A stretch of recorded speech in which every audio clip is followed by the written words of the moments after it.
नारायणाय परिपूर्णगुणार्णवाय विश्वोदयो स्थितिलयो नियतिप्रदाय ज्ञानप्रदाय विबुध असुरसौख्यदुःखसत्कारणाय वितताय नमो नमस्ते.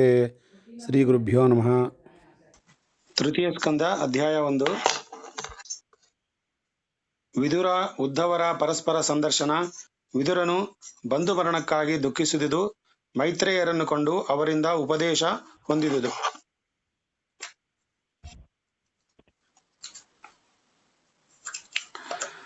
ಸೌನಕಾದಿ ಮುನಿಗಳ ಪ್ರಶ್ನೆಗೆ ಸೂತರು ಪ್ರತ್ಯುತ್ತರ ಹೇಳತೊಡಗಿದರು. ಕೇಳಿ ಸೌನಕಾದಿ ಮುನಿ ಪುಂಗವರೇ, ಇಂದು ನೀವು ನನಗೆ ಕೇಳಿದ ಪ್ರಶ್ನೆಯನ್ನೇ ಅಂದು ಪರೀಕ್ಷಿತ್ ರಾಜನು ಸುಖಾಚಾರ್ಯರನ್ನು ಕೇಳಿದ್ದಾನೆ. ಆಗ ಅವರು ಆತನಿಗೆ ಹೇಳಿ ಸಂಶಯ ಪರಿಹಾರಗೊಳಿಸಿದ ವೃತ್ತಾಂತವನ್ನೇ ನಿಮಗೂ ತಿಳಿಸುತ್ತೇನೆ. ವಿದುರನು ನಿಷ್ಕಾರಣವಾಗಿ ಸರ್ವಸಂಪದ್ಯುಕ್ತವಾದ ಹಸ್ತಿನಾಪುರದ ಅರಮನೆಯನ್ನು ಬಿಟ್ಟು ಹೊರಡಲಿಲ್ಲ. ಕೌರವ ರಾಜಕುಟುಂಬದಲ್ಲಿ ಹುಟ್ಟಿದ ವೈಮನಸ್ಯವು ವಿದುರನು ವಿರಕ್ತ ಮನೋಭಾವದಿಂದ ತೀರ್ಥಕ್ಷೇತ್ರಗಳ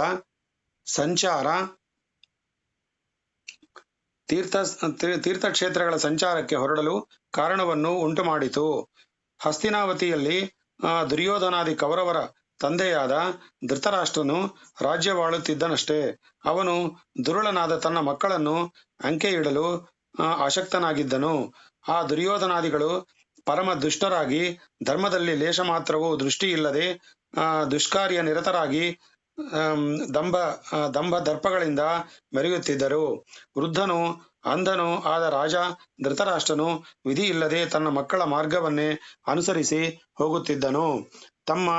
ತನ್ನ ತಮ್ಮನಾದ ಪಾಂಡುರಾಜನು ಅರಣ್ಯದಲ್ಲಿ ಮೃತನಾದ ತರುವಾಯ ತಾಯಿಯೊಂದಿಗೆ ರಾಜಧಾನಿಗೆ ಬಂದ ಆತನ ಮಕ್ಕಳಾದ ಪಾಂಡವರನ್ನು ಪ್ರೀತಿ ವಿಶ್ವಾಸಗಳಿಂದ ತನ್ನ ಮಕ್ಕಳಂತೆಯೇ ನೋಡದೆ ದುರುಳನಾದ ದುರ್ಯೋಧನನ ಬೋಧನೆಗೆ ವಶನಾಗಿ ಅವರಿಗೆ ನಾನಾ ಹಿಂಸೆ ಉಂಟಾಗಲು ಅವಕಾಶವಿತ್ತನು. ದುರ್ಯೋಧನನು ದುರುಳರಾದ ತನ್ನ ಮಿತ್ರರೊಂದಿಗೆ ಯೋಚಿಸಿ ಆ ಪಾಂಡುಪುತ್ರರೈವರನ್ನು ಅರಗಿನ ಮನೆಯಲ್ಲಿ ಸೇರಿಸಿ ಸುಟ್ಟು ಬಿಡಲು ಹವಣಿಸಿದನು. ಭೀಮಸೇನನಿಗೆ ವಿಷದ ಕಜ್ಜಾಯಗಳನ್ನು ತಿನ್ನಿಸಿ ಮಡುವಿನಲ್ಲೆಸೆದು ಮರಣವನ್ನುಂಟು ಮಾಡಲು ಪ್ರಯತ್ನಿಸಿದನು. ಅವರ ಪತ್ನಿಯಾದ ದ್ರೌಪದಿಯನ್ನು ಸಭಾ ಮಧ್ಯಕ್ಕೆ ಎಳೆತರಿಸಿ ಮಾನಭಂಗ ಮಾಡಲೆತ್ನಿಸಿದನು. ರಜಸ್ವಲೆಯೂ ಏಕವಸ್ತ್ರಧಾರಿಣಿಯೂ ಆದ ಆ ಸಾಧ್ವಿಯು ಸಭಾ ಮಧ್ಯದಲ್ಲಿ ಗೋಳಿಟ್ಟು ಧಾರೆಯಾಗಿ ಕಣ್ಣೀರು ಸುರಿಸುತ್ತಿದ್ದರು. ಧೃತರಾಷ್ಟ್ರನು ಅವಳ ದುಃಖವನ್ನು ನಿವಾರಿಸಲು ಆ ಅನ್ಯಾಯಕಾರಿಗಳನ್ನು ದಂಡಿಸಲು ಪ್ರಯತ್ನಿಸುವಂತಿರಲಿ ಕೊನೆಗೆ ತನ್ನ ಮಗನಿಗೆ ಒಂದು ನಿಷ್ಠೂರ ಮಾತನ್ನಾಡಲು ಶಕ್ತನಾಗಲಿಲ್ಲ. ಇಷ್ಟಾದ ಮೇಲೆ ಆ ದುರ್ಯೋಧನನು ಶಕುನಿಯ ದುರ್ಬೋಧನೆಯಂತೆ ಲೆತ್ತವನ್ನಾಡಲು ಆಹ್ವಾನಿಸಿ ಕಪಟನ್ನವರಿಯದ ಆ ಸಾಧು ಪುರುಷರನ್ನು ಸೋಲಿಸಿ 12 ವರ್ಷ ವನವಾಸ 1 ವರ್ಷ ಅಜ್ಞಾತವಾಸ ಮಾಡುವಂತೆ ನಿಯಮಿಸಿ ಉಟ್ಟಬಟ್ಟಿಯ ಮೇಲೆ ಕಾಡಿಗೆ ಹೊರಡಿಸಿದನು. ಕಾಡಿನಲ್ಲಿ ಆ ರಾಜಪುತ್ರರು ಸಾಧ್ವಿಮಣಿ ದ್ರೌಪದಿಯೊಂದಿಗೆ ಪಟ್ಟ ಕಷ್ಟಗಳಿಗೆ ಮಿತಿಯೇ ಇರಲಿಲ್ಲ. ಆದರೂ ಆ ಸಾಧುಪುಂಗವರು ಯಾರನ್ನೂ ದೂಷಿಸದೆ ದ್ವೇಷಿಸದೆ ವನವಾಸ ಅಜ್ಞಾತವಾಸಗಳ ಎರಡನ್ನೂ ತೀರಿಸಿ ರಾಜ್ಯಕ್ಕೆ ಬಂದು ತಮ್ಮ ದೊಡ್ಡಪ್ಪನಾದ ಧೃತರಾಷ್ಟ್ರನನ್ನು ಅಷ್ಟಾದ ಮೇಲಾದರೂ ತಮ್ಮ ತಂದೆಯ ಪಾಲಿಗೆ ಬರಬೇಕಾದ ರಾಜ್ಯ ಭಾಗವನ್ನು ತಮಗೆ ಕೊಡಿಸೆಂದು ಯಾಚಿಸಿದರು. ಆಗಲೂ ಧೃತರಾಷ್ಟ್ರನು ಅವರಿಗೆ ನ್ಯಾಯವನ್ನು ದೊರಕಿಸಿ ಕೊಡಲಾರದೆ ಹೋದನು. ಆಗ ಪಾಂಡವರು ಆಪದ್ಬಂಧುವಾದ ಶ್ರೀಕೃಷ್ಣನನ್ನು ಆಶ್ರಯಿಸಿ ಆತನನ್ನು ಕೌರವರ ಸಭೆಗೆ ರಾಯಭಾರಿಯನ್ನಾಗಿ ಕಳುಹಿಸಿದರು. ಲೋಕ ಗುರುವಾದ ಶ್ರೀಕೃಷ್ಣನ ಹಿತವಾಕ್ಯಗಳು ದುರ್ಯೋಧನನ ಪಕ್ಷಪಾತಿಗಳಾದ ಯಾರಿಗೂ ಪಥ್ಯವಾಗಲಿಲ್ಲ. ಭೀಷ್ಮದ್ರೋಣಾದಿ ವೃದ್ಧರು ಶ್ರೀಕೃಷ್ಣನ ಸಲಹೆಯು ಯುಕ್ತವಾದುದೆಂದು ಅನುಮೋದಿಸುತ್ತಿದ್ದರು. ಧೃತರಾಷ್ಟ್ರನು ಮಗನನ್ನು ಒಪ್ಪಿಸಲಾರದೆ ಹೋದನು. ತರುವಾಯ ರಾತ್ರಿಯಲ್ಲಿ ವಿದುರನನ್ನು ತನ್ನ ಬಳಿಗೆ ಕರೆಸಿಕೊಂಡು ವಿದುರನನ್ನು ತನ್ನ ಬಳಿಗೆ ಕರೆಸಿಕೊಂಡು, ವಿದುರ, ಈ ಸಂದರ್ಭದಲ್ಲಿ ನಾವು ಸುರಕ್ಷಿತರಾಗುವ ಮಾರ್ಗವೇನು? ನಿನ್ನ ಆಲೋಚನೆ ಏನು ಎಂದು ಕೇಳಿದನು. ಆಗ ವಿದುರನು, ಮಹಾರಾಜ, ನೀನು ತಟಸ್ಥನಾಗಿ ಸುಮ್ಮನಿರುವುದನ್ನು ನೋಡಿ ನಿನ್ನ ಮಕ್ಕಳು ಸ್ವೇಚ್ಛಾನುಸಾರ ನಡೆಯುತ್ತಿರುವವರು. ಅವರು ಪಾಂಡವರ ವಿಷಯದಲ್ಲಿ ಆಚರಿಸಿದ ದುಷ್ಕೃತ್ಯಗಳಲ್ಲಿ ಒಂದೊಂದು ಅವರಿಗೆ ಪ್ರಾಣಾಪಾಯಕಾರಿಯಾಗಿದ್ದುವೆಂಬುದನ್ನು ನೀನು ಅರಿವೆಯಾ? ಅಷ್ಟು ಬಗೆಯ ಕಷ್ಟ ದುಃಖಗಳ ಪಾಲಾದರೂ ಧರ್ಮರಾಜನು ಕೇವಲ ಶಾಂತಚಿತ್ತನಾಗಿ ಇನ್ನೂ ನಿನ್ನನ್ನು ನ್ಯಾಯಕ್ಕಾಗಿ ಯಾಚಿಸುತ್ತಿರುವನಲ್ಲ. ಅವರ ಅಪರಾಧವೇನಿದೆ? ನೀನು ಇನ್ನಾದರೂ ಅವರನ್ನು ಕರೆದು ಆದರಿಸಿ ಅವರಿಗೆ ನ್ಯಾಯವಾಗಿ ಸಲ್ಲಿಸಬೇಕಾದದ್ದನ್ನು ಕೊಡಿಸದಿದ್ದರೆ ಇದರ ಪರಿಣಾಮ ಕ್ಷೇಮವಾಗದು. ಯುಧಿಷ್ಠಿರನು ಪೇಡಿತನದಿಂದ ಯಾಚಿಸುತ್ತಿರುವನೆಂದು ಖಂಡಿತವಾಗಿ ತಿಳಿಯಬೇಡ. ಧೀರಾಗ್ರೇಸರನಾದ ಭೀಮಸೇನನು ಲೋಕದ ಧನುರ್ಧಾರಿಗಳೆಲ್ಲ ಅಗ್ರೇಸರನಾದ ಅರ್ಜುನನು ಅವನಿಗೆ ವಿಧೇಯರಾಗಿ ಬೆಂಬಲಕ್ಕಿರುವರೆಂಬುದನ್ನು ಮರೆಯಬೇಡ. ಅಲ್ಲದೆ ಅವರಿಗೆ ದೈವಬಲವೂ ಇದೆ. ಜ್ಞಾನಶಕ್ತಿ ಬಲಾದಿ ಷಡ್ಗುಣೈಶ್ವರ್ಯ ಸಂಪನ್ನನು ಯಾದವಾಗ್ರೇಸರನು ಭೋಗ ಮೋಕ್ಷಪ್ರದನೂ ಆದ ಶ್ರೀಕೃಷ್ಣನು ನಿನ್ನ ಮಕ್ಕಳು ದುರುಳರಾದ ಇತರ ಕೆಲ ಮಂದಿ ಕ್ಷುದ್ರರು ಹೇಳುವಂತೆ ಕೇವಲ ಗೋಪಾಲಕನೆಂದು ತಿಳಿಯಬೇಡ. ತತ್ವವಿದರಾದ ಬ್ರಾಹ್ಮಣರು ಮುನಿಗಳು ಆತನನ್ನು ಪರಮ ದೈವವೆಂದು ಭಾವಿಸಿ ಪೂಜಿಸುತ್ತಿರುವವರು. ಸಾತ್ಯಕಿ, ಪ್ರದ್ಯುಮ್ನ, ಅನಿರುದ್ಧರೇ ಮುಂತಾದ ಯಾದವಾಗ್ರೇಸರರು ಆತನಿಗೆ ಪಾದಾಕ್ರಾಂತರಾಗಿ ಅನುಸರಿಸಿಕೊಂಡಿರುವವರು. ಅಲ್ಲದೆ ಶ್ರೀಕೃಷ್ಣನು ಜರಾಸಂಧನೇ ಮುಂತಾದ ಅನೇಕ ಕಂಟಕರನ್ನು ನಿಗ್ರಹಿಸಿ ರಾಜಲೋಕವನ್ನೇ ಉದ್ಧರಿಸಿರುವನು. ಅವರೆಲ್ಲರೂ ಅವನಿಗೆ ಪಾದಾಕ್ರಾಂತರಾಗಿರುವವರು. ಅಂತಹ ಶ್ರೀಕೃಷ್ಣನು ಬೆಂಬಲವಾಗಿರುವಾಗ ಆ ಪಾಂಡವರೊಂದಿಗೆ ದ್ವೇಷಿಸುವ ನಿನ್ನ ಮಕ್ಕಳಿಗೆ ಖಂಡಿತವಾಗಿಯೂ ಕ್ಷೇಮವಾಗಲಾರದು. ಇದನ್ನು ವೃದ್ಧನಾದ ನೀನು ಯೋಚಿಸದೆ ಇನ್ನು ಮೋಹಪಾಶಬ್ದನಾಗಿ ಮಕ್ಕಳನ್ನು ಅನುವರ್ತಿಸಿಕೊಂಡು ಧರ್ಮ ದೂರನಾಗಿರುವುದು ಯುಕ್ತವಲ್ಲ. ದುರ್ಯೋಧನನು ಸಕಲ ದುರ್ಗುಣಗಳಿಗೂ ನಿವಾಸ ಸ್ಥಾನನಾಗಿ ಇರುವನು. ನಿನ್ನ ಜನ್ಮಾಂತರದ ಪಾಪರಾಶಿಯೇ ಆ ರೂಪದಲ್ಲಿ ನಿನಗೆ ಮಗನಾಗಿ ಬಂದಿರುವನೇ ಹೊರತು ಬೇರೆಯಲ್ಲ. ಎಲ್ಲಕ್ಕಿಂತ ಹೆಚ್ಚಾಗಿ ಅವನು ಭಗವದ್ವೇಷಿಯಾಗಿರುವನು. ಶ್ರೀಕೃಷ್ಣನಿಗೆ ವಿಮುಖನಾಗಿರುವ ಅವನಿಂದ ಸಕಲೇಶ್ವರ್ಯಗಳು ಇನ್ನು ಸ್ವಲ್ಪ ಕಾಲದಲ್ಲೇ ತೊಲಗಿ ಹೋಗುವವು. ನಿನ್ನ ವಂಶಕ್ಕೆ ಉತ್ತರೋತ್ತರ ಕ್ಷೇಮವಾಗಬೇಕೆಂದಿದ್ದರೆ ವಂಶನಾಶಕರನಾದ ಅವನನ್ನು ತ್ಯಜಿಸಿ ಬಿಡುವುದೇ ಯುಕ್ತ. ಒಂದು ವಂಶದ ಕ್ಷೇಮಕ್ಕಾಗಿ ಒಬ್ಬನನ್ನು ತ್ಯಜಿಸುವುದು ದೋಷವೆನ್ನಿಸಲಾರದು. ಈ ದಿನವೇ ದುರ್ಯೋಧನನ್ನು ಮನೆಯಿಂದ ಹೊರಡಿಸು ಎಂದು ನುಡಿದನು. ತನ್ನ ಮಿತ್ರರಾದ ಕರ್ಣ, ಶಕುನಿ, ದುಶ್ಯಾಸನರೊಂದಿಗಿದ್ದು ದುರ್ಯೋಧನನು ಇದನ್ನೆಲ್ಲ ಕೇಳಿ ರೋಷಾಕ್ರಾಂತನಾಗಿ, ಛೀ, ಕುಟಿಲ ಬುದ್ಧಿಯ ಈ ನೀಚ ದಾಸಿ ಪುತ್ರನನ್ನು ಇಲ್ಲಿಗೆ ಕರೆಸಿದವರ್ಯಾರು? ನಮ್ಮ ಅನ್ನವನ್ನು ತಿಂದು ನಮ್ಮ ಶತ್ರುಗಳನ್ನು ಹೊಗಳುತ್ತಿರುವ ಈ ಶೂದ್ರನನ್ನು ಹಿಂದೆ ಈ ಮನೆಯಿಂದ ಹೊರಕ್ಕೆ ನೂಕಿರಿ. ಉಂಡ ಮನೆಗೆ 2 ಬಗೆಯ ಇಂತಹ ನೀಚ ಜನರನ್ನು ಮನೆಯಲ್ಲಿ ಇರಗೂಡಬಾರದು ಎಂದು ಅನೇಕ ಅವಾಚ್ಯ ಶಬ್ದಗಳಿಂದ ನಿಂದಿಸಿ ಅವಮಾನಗೊಳಿಸಿದನು. ವಿದುರನು ಕಿವಿಗೆ ಕ್ರೂರ ಬಾಣಗಳು ಹೊಕ್ಕಂತೆ ಮರ್ಮ ಛೇದಕಗಳಾಗಿದ್ದ ಆ ಮಾತುಗಳನ್ನು ಕೇಳಿ ಸಹಿಸಲಾರದೆ, ಆದರೂ ಸೌಮ್ಯ ಪ್ರಕೃತಿ ಯುವನಾಗಿದ್ದರಿಂದ ಮುಖದಲ್ಲಿ ಸ್ವಲ್ಪವೂ ಕೋಪವನ್ನಾಗಲಿ ಅಸಮಾಧಾನವಾಗಲಿ ಸೂಚಿಸದೆ ಮನೆಯಿಂದ ಹೊರಬಿದ್ದು ಇನ್ನೂ ಇಲ್ಲಿ ಇರುವುದು ಯುಕ್ತವಲ್ಲ ಎಂದು ನುಡಿದು ತನ್ನ ಮಹಾಧನಸ್ಸನ್ನು ಅರಮನೆಯ ಬಾಗಿಲಲ್ಲೇ ಮುರಿದಿಡಿಸಿಬಿಟ್ಟು ಆ ಕೌರವ ಬಳಗದಲ್ಲಿ ಕೊಂಡಿರಲಾಗದೆ ಮನೆಯನ್ನು ಹಸ್ತಿನಾ ನಗರವನ್ನು ತೊರೆದು ಹೊರಟು ಬಿಟ್ಟನು. ಭಗವದ್ಭಕ್ತನು ಪುಣ್ಯಮೂರ್ತಿಯೂ ಆದ ವಿದುರನು ಹಸ್ತಿನಾವತಿಯನ್ನು ಬಿಟ್ಟು ಹೊರಟದು ಕೌರವರ ಭಾಗ್ಯ ದೇವತೆಯೇ ಹೊರಟಂತಾಯಿತು. ಧೃತರಾಷ್ಟ್ರನಿಗೆ ಪೂರ್ವ ಪುಣ್ಯದಿಂದಲೂ ಎಂಬಂತೆ ಲಬ್ಧವಾಗಿದ್ದ ಆ ಸತ್ಪುರುಷನ ಸಹಾಯವು ತಪ್ಪಿಹೋಯಿತು. ಹಾಗೆ ರಾಜಧಾನಿಯನ್ನು ಬಿಟ್ಟು ಹೊರಟ ಆ ಸಾಧುಪುಂಗವನು ಭಾರತ ದೇಶದ ಪುಣ್ಯಕ್ಷೇತ್ರಗಳನ್ನು, ಪವಿತ್ರ ತೀರ್ಥಗಳನ್ನು ಸಂದರ್ಶಿಸುತ್ತಾ ಭಗವಂತನು ತನ್ನ ಅರ್ಚಾವತಾರ ದಿವ್ಯಮಂಗಳ ವಿಗ್ರಹಗಳಿಂದ ಯಾವ ಕ್ಷೇತ್ರಗಳಲ್ಲಿ ತನ್ನ ಸಾನ್ನಿಧ್ಯವನ್ನಿಟ್ಟು ಭಕ್ತಿಕೋಟಿಯನ್ನು ಉದ್ಧರಿಸಿದನೋ ಅಂತಹ ಅನೇಕ ಪುಣ್ಯಕ್ಷೇತ್ರಗಳನ್ನು ಸಂದರ್ಶಿಸಿದನು. ಅನೇಕ ಪುಣ್ಯ ನದಿಗಳಲ್ಲೂ ಸರಸ್ಸುಗಳಲ್ಲೂ ಸ್ನಾನ ಮಾಡಿ ವಿಷ್ಣುಮೂರ್ತಿಯ ಸುಂದರ ದಿವ್ಯ ವಿಗ್ರಹಗಳನ್ನು ವೆಂಕಟಾಚಲ, ಶ್ರೀರಂಗ ಮುಂತಾದ ಕ್ಷೇತ್ರಗಳಲ್ಲಿ ಸಂದರ್ಶಿಸಿದನು. ಎಲ್ಲೆಲ್ಲೂ ಪವಿತ್ರ ಜೀವಿಗಳಾದ ವಿಷ್ಣು ಭಕ್ತರ ಸಂಘವಾಗುವುದು, ಪವಿತ್ರವಾದ ಶುದ್ಧಾನ್ನ ಭೋಜನವಾಗುವುದು. ವಿದುರನು ಕ್ಷೇತ್ರವಾಸಿಗಳಂತೆ ಜಡೆ, ನಾರುಮುಡಿ, ಏಕಭುಕ್ತ, ಬ್ರಹ್ಮಚರ್ಯ ದೀಕ್ಷೆ ಇವುಗಳಲ್ಲಿ ನಿರತನಾಗಿ ಕೇವಲ ಅವಧೂತ ಚರ್ಯೆಯಲ್ಲೇ ಇದ್ದುಬಿಟ್ಟನು. ಹೀಗೆ ಭಾರತ ದೇಶವನ್ನೆಲ್ಲ ಸುತ್ತಿ ಬಂದು ಪ್ರಭಾಸ ತೀರ್ಥವನ್ನು ತಲುಪುವ ವೇಳೆಗೆ ಅತ್ತ ಹಸ್ತಿನಾವತಿಯಲ್ಲಿ ಯುಧಿಷ್ಠರನು ಕೃಷ್ಣಾರ್ಜುನರ ಸಹಾಯದಿಂದಲೂ ಭೀಮಸೇನನ ಗದಾ ಪ್ರಹಾರದಿಂದಲೂ ದುರುಳರಾದ ದುರ್ಯೋಧನ, ದುಶ್ಯಾಸನಾದಿ ಸಕಲ ಕೌರವರನ್ನು ಯಮಾಲಯಕ್ಕೆ ಕಳುಹಿಸಿ ಹಸ್ತಿನಾವತಿಯಲ್ಲಿ ಏಕಛತ್ರಾಧಿಪತ್ಯದಿಂದ ರಾಜ್ಯಭಾರ ಮಾಡುತ್ತಿದ್ದಾನೆಂಬ ವಾರ್ತೆ ಕಿವಿಗೆ ಬಿತ್ತು. ಬಿದಿರು ಮಳೆಯಲ್ಲಿನ ಬಿದಿರುಗಳು ಗಾಳಿ ಬೀಸಿದಾಗ ಒಂದಕ್ಕೊಂದು ಘರ್ಷಿಸಿ ಅಗ್ನಿ ಉತ್ಪನ್ನವಾಗಿ ತನ್ಮೂಲಕ ಆ ಮಳೆಯು ಅದಕ್ಕೆ ಆಶ್ರಯವಾಗಿದ್ದ ವನವು ಸುಟ್ಟು ಭಸ್ಮವಾಗುವುದಂತೆ ತಮ್ಮ ಬಂಧುಗಳಾದ ಕೌರವರೆಲ್ಲರೂ ಜ್ಞಾತಿ ಮಾತ್ಸರ್ಯದಿಂದ ಹೊಡೆದಾಡಿ ನಿರ್ನಾಮವಾದರೆಂಬ ಆ ವಾರ್ತೆಯು ಅವನಿಗೆ ಬಹು ಅನುತಾಪವನ್ನುಂಟು ಮಾಡಿತು.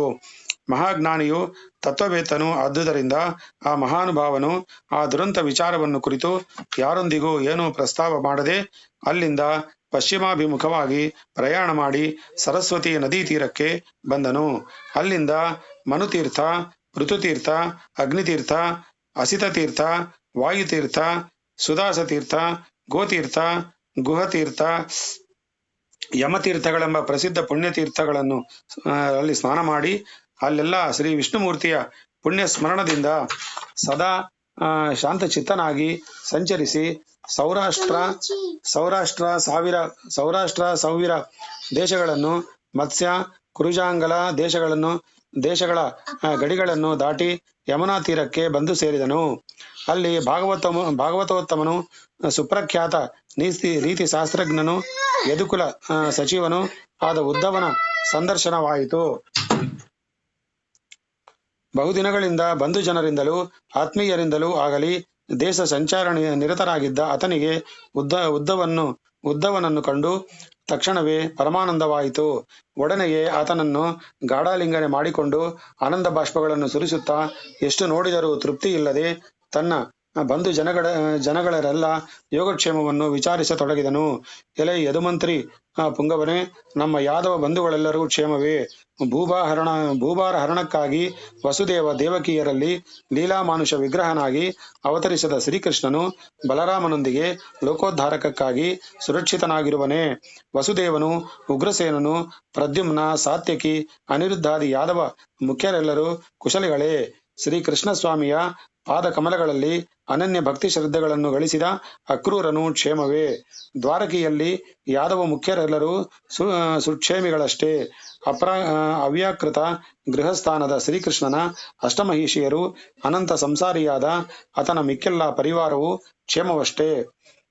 ಎಲೈ ಪುಣ್ಯಶೀಲನೆ, ಹಸ್ತಿನಾವತಿಯಲ್ಲಿ ಯುಧಿಷ್ಠಿರನು ಶ್ರೀಕೃಷ್ಣಾರ್ಜುನರ ಬೆಂಬಲದಿಂದ ಸಾಧುವೃಂದಕ್ಕೆ ಶತ್ರುಗಳಾದ ಕೌರವರನ್ನೆಲ್ಲ ನಿರ್ಮಾಲಗೊಳಿಸಿ ಸಮಸ್ತ ರಾಜ್ಯವನ್ನು ತನ್ನ ಆಳಿಕೆಗೆ ಒಳಪಡಿಸಿಕೊಂಡು ನಿಶ್ಚಿಂತನಾಗಿ ಪ್ರಜಾಪಾಲನೆ ಮಾಡುತ್ತಿರುವನೇ?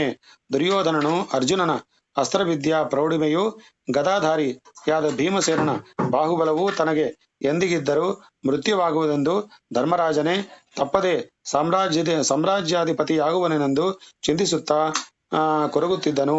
ಕೊನೆಗೆ ಅವನ ಮನಸ್ಸಿನಲ್ಲಿದ್ದಂತೆಯೇ ಆಯಿತು.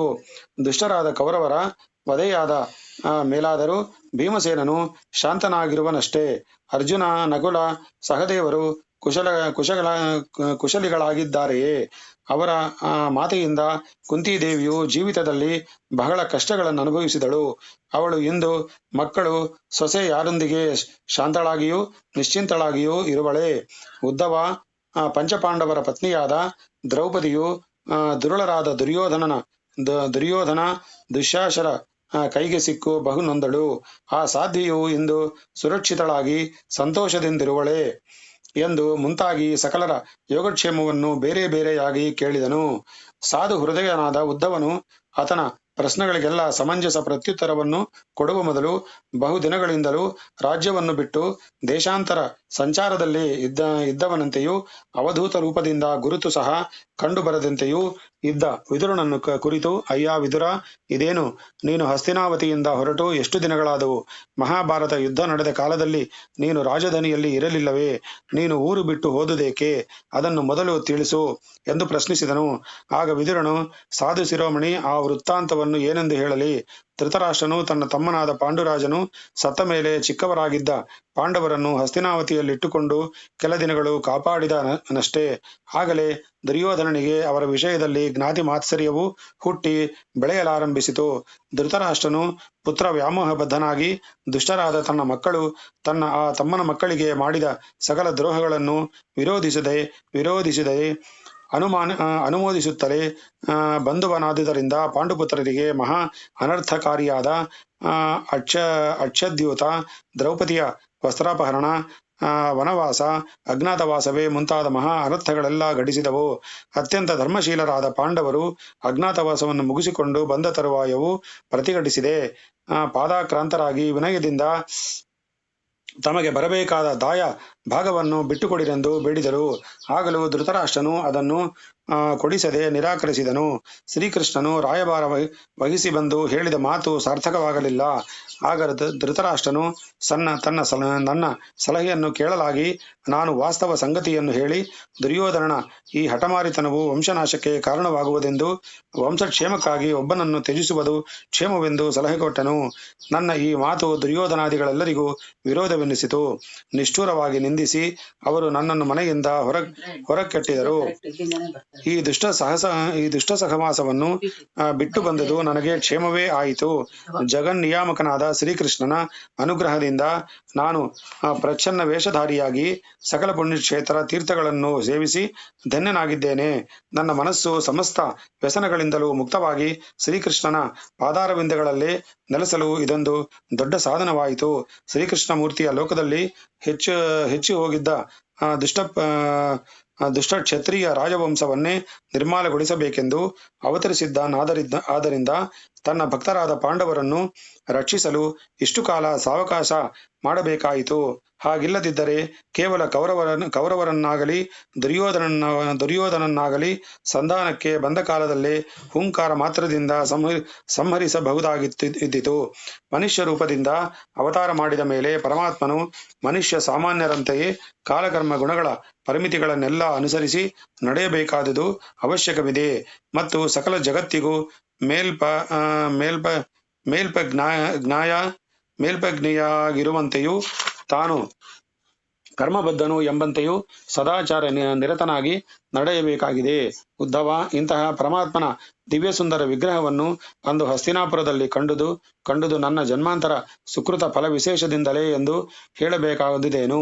ಈಚೆಗೆ ಆ ಮಹಾಮಹಿಮೆಯನು ತನ್ನ ಪರಿವಾರದೊಂದಿಗೆ ಸುರಕ್ಷಿತವಾಗಿ ಜಗತ್ತನ್ನು ಅನುಗ್ರಹಿಸುತ್ತಿರುವನೇ, ತಿಳಿಸು ಎಂದು ಪ್ರಾರ್ಥಿಸಿದನು. ಶ್ರೀ ಶುಕಾಚಾರ್ಯರು ಉದ್ಧವನು ವಿದುರನಿಗೆ ಹೇಳಿದ ಪ್ರತ್ಯುತ್ತರವನ್ನು ಪರೀಕ್ಷಿತ್ ರಾಜನಿಗೆ ತಿಳಿಸಲು ಪ್ರಾರಂಭಿಸಿದರು. ಕೇಳು ಪರೀಕ್ಷಿತ್ ರಾಜ. ವಿದುರನು ಕೇಳಿದ ಈ ಪ್ರಶ್ನೆಗಳು ಉದ್ಧವನಿಗೆ ಸಂತೋಷವನ್ನುಂಟು ಮಾಡಲಿಲ್ಲ. ಭಗವದ್ಭಕ್ತರಲ್ಲಿ ಅಗ್ರೇಸರನಾದ ಉದ್ಧವನು ಶ್ರೀಕೃಷ್ಣ ಸ್ವಾಮಿಯಲ್ಲಿ ಅನನ್ಯ ಭಕ್ತಿಯುಳ್ಳವನು. ಕೇವಲ ತನ್ನ ಬಾಲ್ಯದ 5ನೆಯ ವಯಸ್ಸಿನಿಂದಲೂ ಶ್ರೀಕೃಷ್ಣನೆಂದರೆ ಅವನು ಅನ್ಯದಾಹಾರಗಳಲ್ಲೂ ಮಮತೆ ಇಲ್ಲದೆ ತದೇಕ ಧ್ಯಾನನಿಷ್ಠನಾಗಿ ಪೂಜಾ ತತ್ಪರನಾಗಿರುತ್ತಿದ್ದವನು. ಅವನಿಗೆ ಬಾಲ್ಯದಲ್ಲಿ ಆಟಪಾಠಗಳೆಂದರೂ ಶ್ರೀಕೃಷ್ಣ ಪೂಜೆಯೇ. ವಿದುರನ ಪ್ರಶ್ನೆಯಿಂದ ಆತನ ಮನಸ್ಸಿನಲ್ಲಿ ಗೂಢವಾಗಿ ಹುದುಗಿದ್ದ ಶ್ರೀಕೃಷ್ಣ ಸಂಬಂಧವಾದ ವಿರಹ ವ್ಯಥೆಯು ಪುನಃ ತಲೆ ಎತ್ತಿತು. ಒಂದು ಕ್ಷಣಕಾಲ ವಿದುರನಿಗೆ ಯಾವ ಪ್ರತ್ಯುತ್ತರವನ್ನು ಕೊಡದೆ ಕಣ್ಣು ಮುಚ್ಚಿ ಧ್ಯಾನಾಸಕ್ತನಾಗಿ ಕುಳಿತಿದ್ದು, ತರುವಾಯ ಕಣ್ತೆರೆದು ಕಣ್ಣುಗಳಲ್ಲಿ ನೀರು ಸುರಿಯುತ್ತಿರಲು, ವಿದುರ, ನೀನು ಇಂದು ನನ್ನ ಸ್ಮರಣೆಗೆ ಶ್ರೀಕೃಷ್ಣ ಸ್ವಾಮಿಯನ್ನು ತಂದುಕೊಟ್ಟೆ. ಆಹಾ, ನೀನೇ ಧನ್ಯನು. ಶ್ರೀಕೃಷ್ಣಮೂರ್ತಿಯ ಪಾವನ ನಾಮವು ಕಿವಿಗೆ ಬಿದ್ದಂತೊಡನೆಯೇ ನನ್ನ ಮೈ ರೋಮಾಂಚವಾಗಿ ಕಣ್ಣುಗಳಲ್ಲಿ ಆನಂದ ಬಾಷ್ಪವು ಉಕ್ಕಿ ಹರಿಯಿತು. ಆದರೆ ನಾನು ಇಂದು ನಿನಗೆ ಬಹು ದುಃಖಕರ ವೃತ್ತಾಂತವನ್ನು ಹೇಳಬೇಕಾಗಿದೆ. ಶ್ರೀಕೃಷ್ಣನೆಂಬ ಸೂರ್ಯನು ಅಸ್ತಮಿಸಿ ಮಾನವಲೋಕಕ್ಕೆ ಕಣ್ಮರೆಯಾದನು. ನಮ್ಮ ಹೃದಯಗಳೆಲ್ಲ ಅಂಧಕಾರವು ವ್ಯಾಪಿಸಿದೆ. ಯಾವ ಆ ಸ್ವಾಮಿಯು ತನ್ನ ಮಂಗಳಕರ ಪಾದಗಳ ಪಾದಗಳನ್ನಿಟ್ಟು ನಡೆದಾಡಿ ಈ ಭೂದೇವಿಯು ಅಂಗವನ್ನು ಪವಿತ್ರಗೊಳಿಸುತ್ತಿದ್ದನು. ಅಂತಹ ಸೌಭಾಗ್ಯವು ಭೂಮಂಡಲಕ್ಕೆ ಇನ್ನಿಲ್ಲವಾಯಿತು.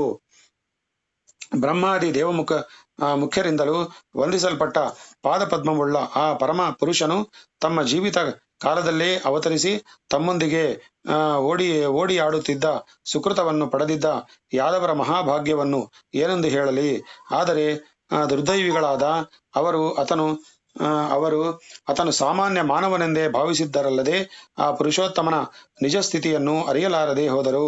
ಸಮುದ್ರದಲ್ಲಿರುವ ಮೀನು ಮೊಸಳೆಗಳು ತಮ್ಮೊಂದಿಗೆ ಸಂಚರಿಸುತ್ತಿರುವ ದೋಣಿಗಳನ್ನು ಹಡಗುಗಳನ್ನು ತಮ್ಮಂತೆಯೇ ಒಂದು ಬಗೆಯ ಜಲಚರಗಳೆಂದು ಭಾವಿಸಿರುವುದಲ್ಲದೆ ಮನುಷ್ಯರನ್ನು ಅಪಾಯವಿಲ್ಲದೆ ಆ ಜಲನದಿಯ ಮೂಲಕ ದಾಟಿಸಿ ಉದ್ಧರಿಸುವ ಪರಮ ಸಾಧನೆಗಳೆಂದು ತಿಳಿಯುವುದಿಲ್ಲವಲ್ಲವೇ. ಅಜ್ಞಾನಿಗಳಾದ ಯಾದವರ ವಿಚಾರವು ಹಾಗೆಯೇ ಆಯಿತು. ತಾವು ತಾಯಿಯ ಹೊಟ್ಟೆಯಿಂದ ಜನಿಸಿ ಬಂದಂತೆಯೂ ಶ್ರೀಕೃಷ್ಣನು ದೇವಕಿಯ ಉದರ ಸಂಭೂತನಾದ ಒಬ್ಬ ಮನುಷ್ಯ ಮಾತ್ರನೆಂದೇ ತಿಳಿದು ಉದಾಸೀನತೆಯಿಂದ ನಡೆದುಕೊಂಡರಲ್ಲದೆ ಆತನು ನರಾವತಾರಿಯಾದ ಪುರುಷೋತ್ತಮನೆಂದು ಅರಿಯಲಾರದೆ ಹೋದರು. ಕೇವಲ ಯಾದವರು ಮಾತ್ರವೇ ಏಕೆ, ಶಿಶುಪಾಲ, ಜರಾಸಂಧಾದಿ ಮಹಾಪ್ರಭೃತಿಗಳು ಶ್ರೀಕೃಷ್ಣನ ನಿಜಸ್ಥಿತಿ ಅರಿವಾಗಲಿಲ್ಲ. ಅವರು ಭಗವಾನ್ ಮಾಯಾಮೋಹಿತರಾಗಿ ಅವನು ತಮ್ಮಂತೆಯೇ ಒಬ್ಬ ಜೀವನಂತೆ ತಿಳಿದಿದ್ದರು. ಆದರೆ ಆತನ ಮಹಾಮಹಿಮೆಯನ್ನು ಅರಿತವರು ಯಾರೂ ಇರಲಿಲ್ಲವೆಂದಲ್ಲ. ಭೀಷ್ಮಾದಿ ರಾಜಪ್ರಮುಖರು, ಮಹರ್ಷಿಗಳು, ಯೋಗಿಗಳು ಶ್ರೀಕೃಷ್ಣನನ್ನು ಪರಮಾತ್ಮನೆಂದೇ ತಿಳಿದು ಆರಾಧಿಸಿದರು. ಆತನ ಅಮಾನುಷ ಚರ್ಯಗಳನ್ನು ಸದಾ ಚಿಂತಿಸುತ್ತಾ ಆತನು ಖಂಡಿತವಾಗಿಯೂ ಮನುಷ್ಯ ಮಾತ್ರನಲ್ಲ ಎಂದೇ ನಂಬಿದ್ದರು. ಶ್ರೀಕೃಷ್ಣನು ಲೋಕಮೋಹಕವಾದ ಆ ದಿವ್ಯ ಸುಂದರ ಮೂರ್ತಿಯನ್ನು ನಮ್ಮ ಕಣ್ಣುಗಳಿಗೆ ತೋರಿಸುತ್ತಿದ್ದು ವಿದುರ ಹಾಗೆಯೇ ಅಂತರ್ಧಾನ ಹೊಂದಿಬಿಟ್ಟನು. ಆಹಾ, ಇನ್ನು ಆ ಮಂಗಳಮಯ ಸ್ವರೂಪವನ್ನು ಕಣ್ಣುಗಳಿಂದ ನೋಡಬಲ್ಲೆವೇ?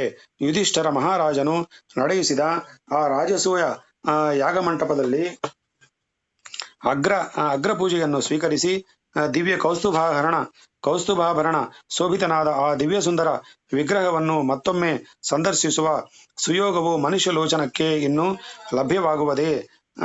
ಕರ್ಮಾಧೀನವಾಗಿ ಪ್ರಾಪ್ತವಾಗುವ ಜನನ ಮರಣಾದಿಗಳ ಕೋಟಲೆಗಳಿಂದ ಅಲಿಪ್ತನಾಗಿದ್ದರೂ ಭಗವಾನ್ ನಾರಾಯಣನು ರಜಸ್ತಮೋಗುಣ ಪ್ರಾಬಲ್ಯದಿಂದ ಕೊಬ್ಬಿದ ಶಿಶುಪಾಲ, ಜರಾಸಂಧಾದಿ ದುಷ್ಟರಾಜರು ಸಾತ್ವಿಕರಾದ ಭಗವದ್ಭಕ್ತರನ್ನು ಪೀಡಿಸುತ್ತಿದ್ದನ್ನು ನಿವಾರಿಸಲು ತನ್ನ ಇಚ್ಛೆಯಿಂದಲೇ ಮನುಷ್ಯ ದೇಹವನ್ನೆತ್ತಿ ಬಂದ ಪುರುಷೋತ್ತಮನಲ್ಲದಿದ್ದರೆ ಮನುಷ್ಯರ ಪಾಪಿ ನೇತ್ರಗಳಿಗೆ ಆ ಮಹಾಮಹಿಮನ ಮಂಗಳ ವಿಗ್ರಹವಾದರೂ ಗೋಚರವಾಗುತ್ತಿತ್ತೆ. ಮನುಷ್ಯಾವತಾರನೆತ್ತಿದ ಆತನು ಸಕಲ ವಿಧಗಳಿಂದಲೂ ಮನುಷ್ಯನಂತೆಯೇ ನಟಿಸಿ ಲೋಕವನ್ನು ಮೋಹಗೊಳಿಸಿದನು. ಕಂಸನಿಗೆ ಹೆದರಿದವನಂತೆ ಗೋಕುಲಕ್ಕೆ ಓಡಿದನು. ಕಾಲಯವನ ಜರಾಸಂಧಾದಿಗಳಿಗೆ ಹೆದರಿ ಓಡಿದವನಂತೆ ಮಧುರೆಯಿಂದ ದ್ವಾರಾವತಿಗೆ ಹೋಗಿ ಅಲ್ಲಿ ವಾಸಿಸಿದ್ದನು.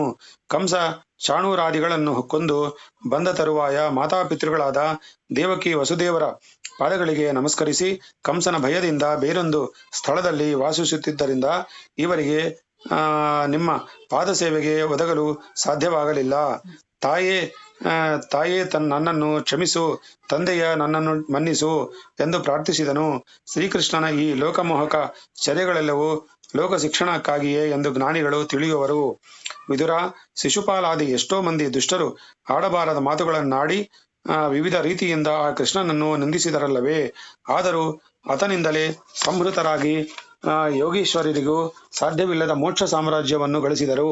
ಹೀಗೆ ಶ್ರೀಕೃಷ್ಣಮೂರ್ತಿಯ ತನ್ನನ್ನು ಶತ್ರುವೆಂದು ಭಾವಿಸಿದ್ದವರಿಗೂ ಸರ್ವೋತ್ತಮನಾದ ಮೋಕ್ಷ ಫಲವನ್ನು ಅನುಗ್ರಹಿಸುವಾಗ ನೀನೇ ಗತಿಯೆಂದು ಆತನನ್ನು ನಂಬಿ ಆಶ್ರಯಿಸುವ ಮಿತ್ರರನ್ನು ಭಕ್ತರನ್ನು ಕೈಬಿಡುವನೇ? ಭಾರತ ಯುದ್ಧ ಕ್ಷೇತ್ರದಲ್ಲಿ ಯಾರು ಅರ್ಜುನನ ಬಾಣಗಳಿಂದ ಹಸುಗಳನ್ನು ನೀಗುತ್ತಾ ರಥದ ಸಾರಥಿ ಸ್ಥಾನದಲ್ಲಿ ವಿರಾಜಮಾನನಾಗಿದ್ದ ಶ್ರೀಕೃಷ್ಣನ ದಿವ್ಯಮಂಗಳ ವಿಗ್ರಹವನ್ನು ನೋಡಿದರೋ ಅವರೆಲ್ಲರೂ ಉತ್ತಮ ಗತಿಯನ್ನು ಹೊಂದಿದರು. ಆತನಿಗೆ ವಿಷದ ಮಾಲೆಯನ್ನಿತ್ತು ಕೊಲ್ಲಲು ಉದ್ದೇಶಿಸಿದ್ದ ಪೂತನಿಗೂ ಯಶೋಧಾದೇವಿಗೆ ಸಮಾನವಾದ ಪರಮ ಪದವಿಯನ್ನೇ ಕೊಟ್ಟೆನೆಂದ ಮೇಲೆ ಶ್ರೀಕೃಷ್ಣನು ಭಕ್ತಿಪೂರ್ವಕ ಆರಾಧಿಸಿ ಮುಕ್ತರಾಗದವರ್ಯಾರು? ವಿದುರ, ಶ್ರೀಕೃಷ್ಣಾವತಾರದಲ್ಲಿ ಅವನ ದ್ವೇಷಿಗಳೆಂದು ಜಗತ್ತಿನಲ್ಲಿ ಹುಟ್ಟಿ ಅವನಿಂದ ಸಂಹೃತರಾದರೆಲ್ಲವರು ಸದ್ಗತಿಗೆ ಸಂದಿರುವರು. ಅವರೆಲ್ಲರೂ ಕಾರಣಾಂತರದಿಂದ ದುಷ್ಟ ಜನ್ಮಗಳನ್ನೆತ್ತಿದ ಸುಜೀವಿಗಳೆಂದೇ ನನಗೆ ತೋರುತ್ತದೆ. ಭಕ್ತಿ ಶಿರೋಮಣಿಯಾದ ವಿದುರ, ನಾನೇನು ಹೇಳಲಿ?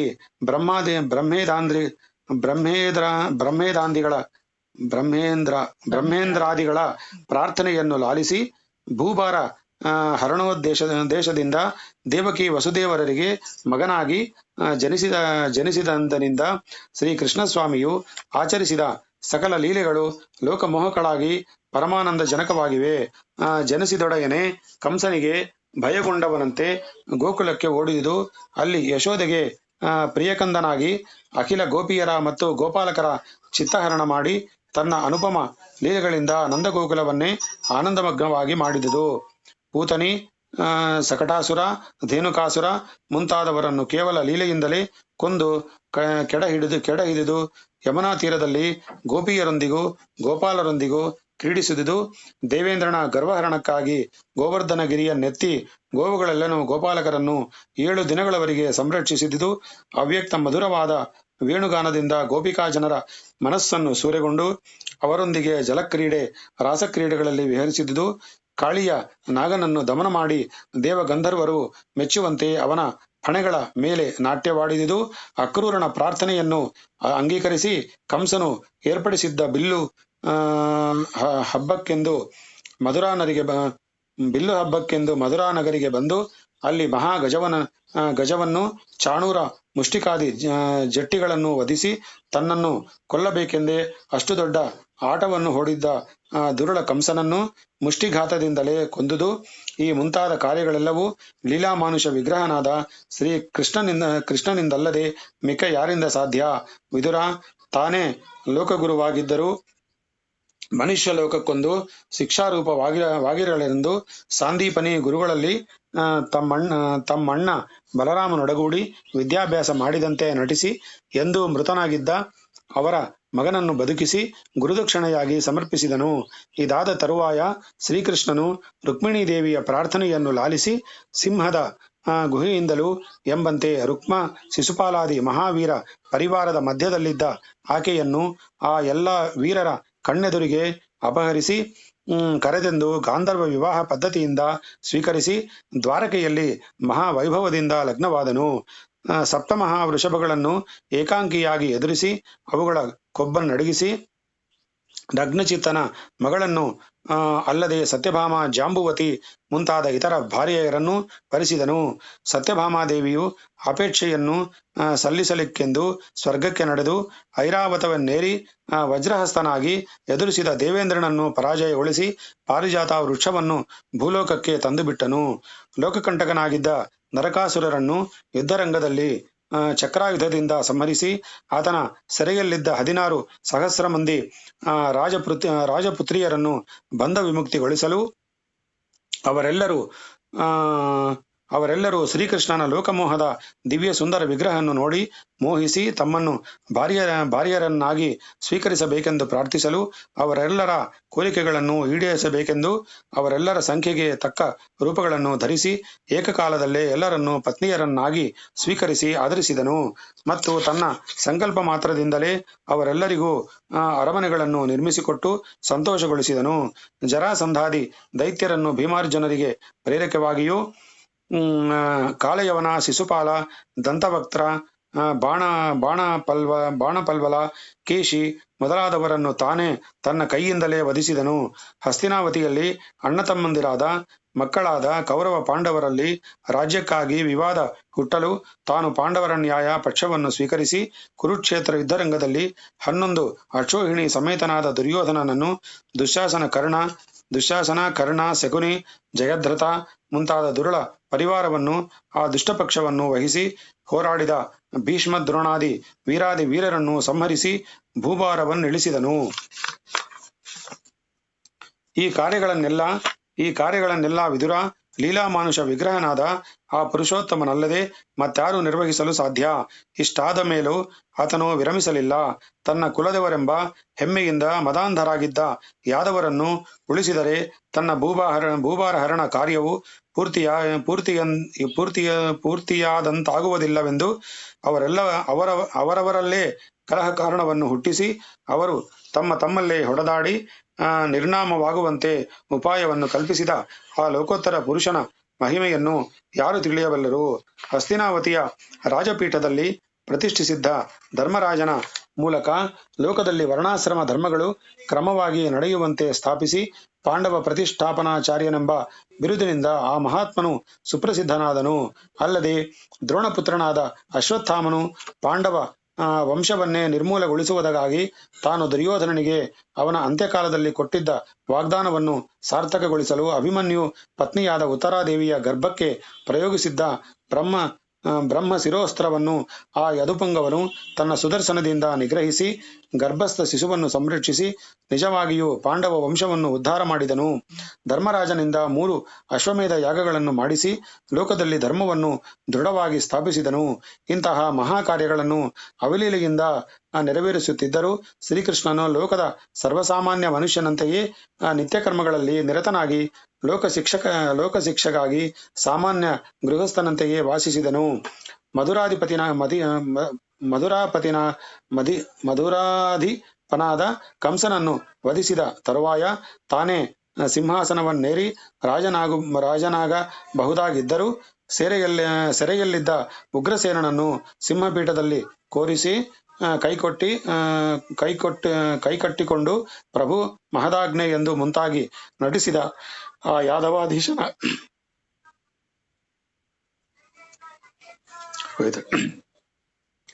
ದಿವ್ಯಚರ್ಯಗಳನ್ನು ಏನೆಂದು ವರ್ಣಿಸಲಿ?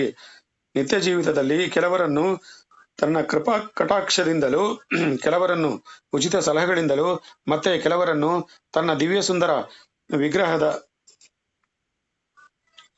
ದರ್ಶನದಿಂದಲೂ, ಭಾರ್ಯೆಯರನ್ನು ಲೌಕಿಕ ಸಾಧಾರಣವಾದ ವಿನೋದ ವಿಹಾರಾದಿಗಳಿಂದಲೂ ಮೋದಗೊಳಿಸುತ್ತಾ ಅನೇಕ ಸಂವತ್ಸರಗಳ ಲೋಕ ಜೀವಿತವನ್ನು ಕಳೆದು ನನಗೆ ಬದರಿಕಾಶ್ರಮಕ್ಕೆ ಹೋಗಲು ಅಪ್ಪಣೆ ಮಾಡಿ ತಾನು ಅವತಾರ ಸಮಾಪ್ತಿಗೊಳಿಸಲು ಇಚ್ಛಿಸಿದನು. ವಿದುರ, ಆ ದೇವರ ದೇವನು ಒಂದು ಅಶ್ವತ್ಥ ವೃಕ್ಷದ ಮೂಲಕ್ಕೆ ಒರಗಿ ಎಡದ ತೊಡೆಯ ಮೇಲೆ ಬಲದ ಪಾದವನ್ನಿಟ್ಟುಕೊಂಡು ಹಸುನ್ಮುಖಿಯಾಗಿ ಮನುಷ್ಯಲೋಕಕ್ಕೆ ಅಪೂರ್ವವೆಂಬ ರೀತಿಯಲ್ಲಿ ತನ್ನ ಲೀಲಾಮಾನುಷ ವಿಗ್ರಹವನ್ನು ಮರೆಗೊಳಿಸಿ ಪರಂಧಾಮಕ್ಕೆ ಪ್ರಯಾಣ ಮಾಡಿದನು. ಆ ದಿವ್ಯ ಮಂಗಳ ಮೂರ್ತಿಯನ್ನು ನಮ್ಮಿ ಚರ್ಮಚಕ್ಷುಗಳಿಂದ ಇನ್ನು ಮುಂದೆ ಕಾಣಲಾರದ ನಾವು ದುರ್ದೈವಿಗಳು. ಆ ವಿಚಾರವನ್ನೇನೆಂದು ಹೇಳಲಿ ಎಂದು ನುಡಿದು ನಿಟ್ಟುಸಿರು ಬಿಟ್ಟನು.